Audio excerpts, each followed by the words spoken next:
bit close here. I did hit record, didn't I? I don't know. I did. Okay. 3, 2, 1. Let's go. Hey everybody, welcome back to this week's real estate market update. My man Chad Lummus. JK here. We are back at it, and Chad, what a weekend.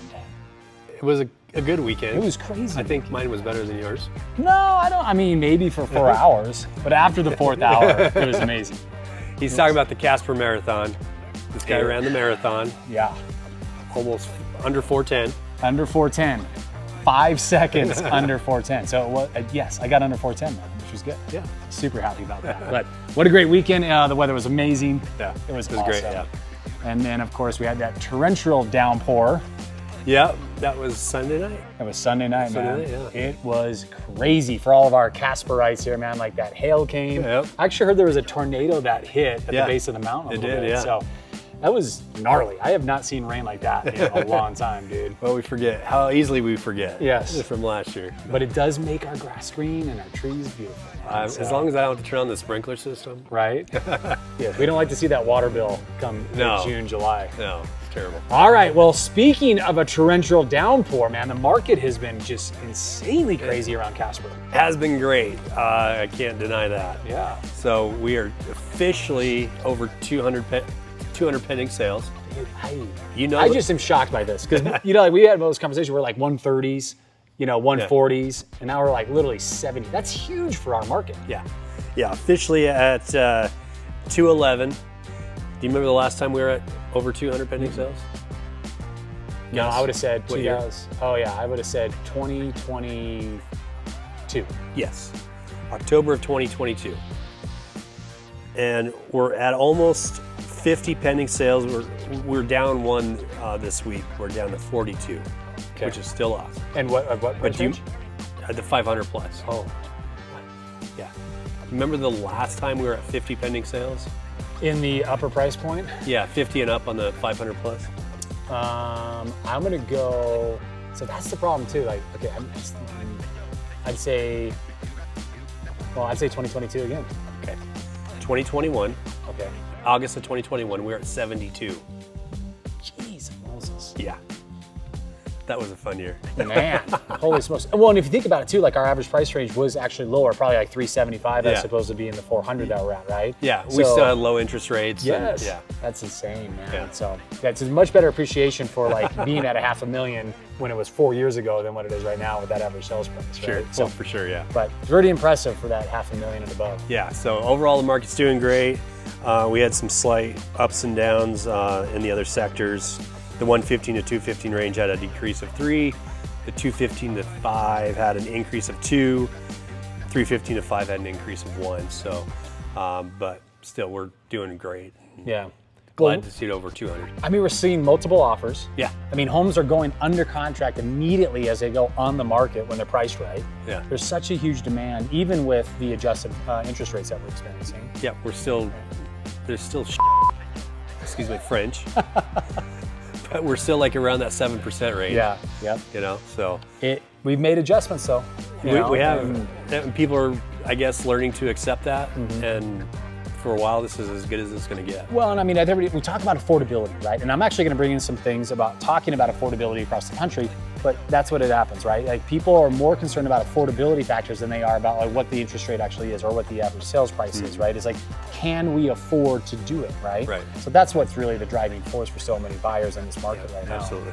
So, well, let's talk nationally because I will tell you, it is not a traditional downpour, right? It is actually a little bit flat. We actually went through the big selling season already. Now you got to think about this. It's been summer for a lot of like the southern states for like the last 4 months. They're getting into kind of like their winter, so to speak, because it's like because they don't want to go outside. It's too hot. yeah, right? 120 degrees, right? Like it's just too hot. Nobody's out in that type of weather. So they're going to start to slow down. So nationally, the market is slowing down. But you know how much of an investor I really love talking about and how much that excites me, right? I want to share some things about investments because you've heard and we've all heard, oh my gosh, Wall Street is buying up all of the single families and they've done this for the last like 5 years, right? Sure. You think of like BlackRock. And BlackRock, yeah. Don't get me wrong, like they do own a number of single family dwellings. there's over 14 million single family homes that are actual rentals across the entire country. Okay. That's a lot of rentals, right? But here's the thing, the overwhelming amount of people that own those rentals are mom and pops. They're like you and me, right? Yeah. We own the vast majority of them. In fact, over 3/4 of the single family residential homes that are used for rentals are owned by individuals. Okay. So this whole idea that Wall Street is taking over our housing industry is just really not happening. Now, do they own a substantial amount? Yeah, they own anywhere between 3.5 to 4.25 million homes, single families, but not on the majority of it, Okay. right? So rest assured, everybody out there, Wall Street is not taking up and taking over all the single family homes that are out there. Thank goodness, all right. But I will say this, it is good that those single family homes actually are rentals, because one of the things that we don't really think about oftentimes, or we actually, we deal with, we deal more with qualified home buyers, right? That's one of the things that we are making sure when we go out and show homes to people that they're qualified. The last thing you'd want to do is go get somebody excited about a property, they get ready to make an offer, then they go and actually get qualified and find out for one reason or another that they don't qualify, right? So we do a very good job of that up front, right? Well, if you've got on average, let's say 10 buyers that are interested in a property, 4 of them are not going to be qualified. Gotcha. So what happens with them? Do they have to live in an apartment? Does it have to be a condo?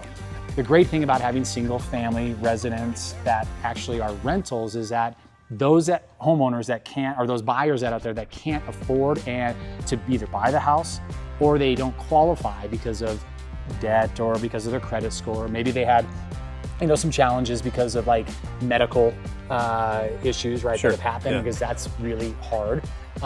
Maybe now it's not the right time for them to buy, but they can still get into a single family home and rent it. I think that's really powerful, and I think that's really amazing to be able to do that. So anyways, long story short, single family residents are, the rental part of it is owned vastly by your neighbors, mamas and dads. Yeah. That's how people retire. So that's the way that Kate and I are gonna be able to retire, is our single families and our duplexes. Yeah, so awesome. There's my soapbox. I'm on a lot of soapboxes today, buddy. So you are, aren't you? I am. It's just feeling it today, man. So anyways, that's what we got on the national level. That's what we got on the local level. Anything coming up, my man, that we need to be aware of? You're going to Rockies games. Speaking of downpours. Yeah, we will be one of 10 people there, or 4 of 10 people there, and to match their 10 wins. That's right. So that's great. They might break the record as far as the least amount of wins for a season, right? They are well on pace to confidently, I think, get that record and solidify that for sure. Oh, man.